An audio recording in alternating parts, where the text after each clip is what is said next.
Alors bonsoir déjà, merci pour la question. Mm. Je vais me présenter et puis je vais D'accord, vous expliquer mon d'accord, parcours. d'accord, Alors déjà, je suis franco-marocain. Moi, je suis né, j'ai grandi en France. J'ai passé tous mes diplômes en France. J'ai commencé ma carrière d'entraîneur en France. Je suis venu au Maroc il y a 7 ans d'accord. pour des projets de formation de jeunes dans le football masculin.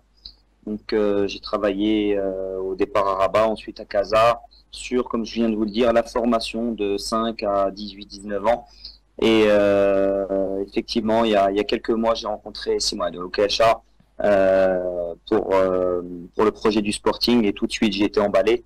Et effectivement, j'ai rejoint le projet au départ en tant que directeur sportif du club. Et puis, après le départ du coach Condé, il y a quelques semaines. Donc du coup, j'ai repris l'équipe juste avant la compétition, avant un match avant la compétition, parce qu'il y avait un match contre le Chabab Mohamedia. Et puis après, voilà, ça s'est enchaîné, le match du Chabab Mohamedia jusqu'à la compétition ici en Côte d'Ivoire. Donc j'étais à la tête de l'équipe. Alors que vous êtes un connaisseur quand même à votre effectif, et comment vous trouvez le projet sportif et la stratège de ce club-là? Est-ce que c'est vraiment un défi ou seulement une expérience? Non, je vais vous dire tout de suite. Moi, ce qui m'a emballé, c'est vraiment le projet à la D'accord. base. Ce qui m'importait à titre personnel, c'était pas de rejoindre un grand club, un nom, pour seulement y aller, puis peut-être même pas apporter de plus-value. Moi, ce qui m'importait, c'était de rejoindre un club, mais surtout des personnes ambitieuses, avec une vraie vision, parce que c'est le cas. On parle de Mohamed, mais on peut parler de Amin, on peut parler de Imen Fadel Chaya. Ce sont des personnes qui ont une vraie vision, des personnes jeunes qui sont ambitieuses et qui ont envie de faire de grandes choses dans le football féminin au Maroc. Et je me suis reconnu tout de suite dans cette vision et dans ce projet. Et c'est pour ça que ça a matché immédiatement et que voilà, je suis pas non seulement là pour l'expérience, mais vraiment pour un défi global d'une structuration d'un club très ambitieux et avec des personnes qui se donnent les moyens de mener à bien leur projet.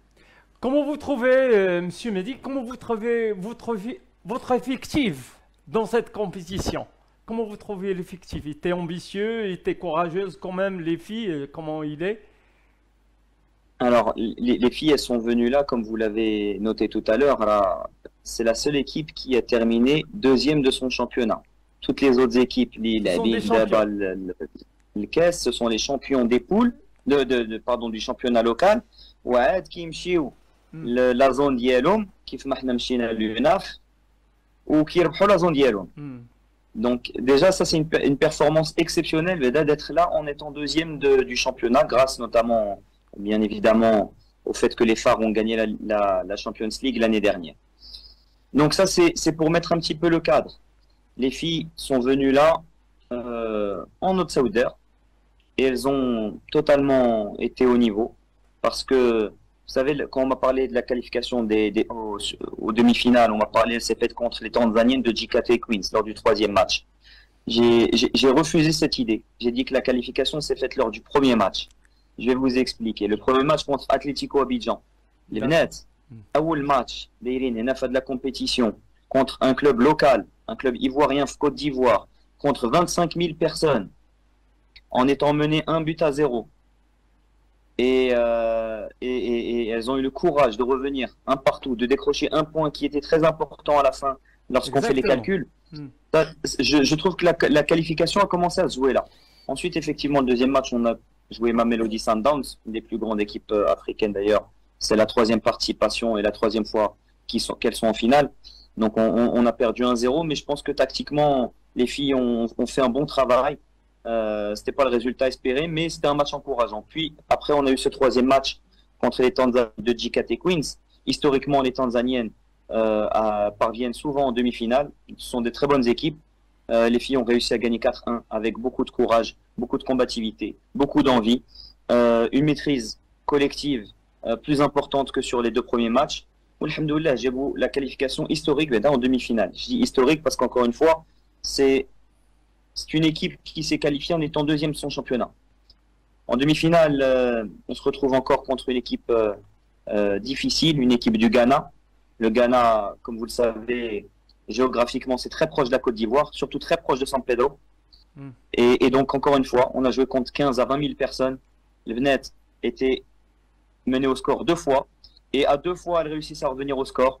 Donc, je retiens encore une fois le courage, l'abnégation, la combativité et l'aspect mental des défis pour revenir 2 fois au score et décrocher cette qualification historique en finale de la Champions League pour notre première participation.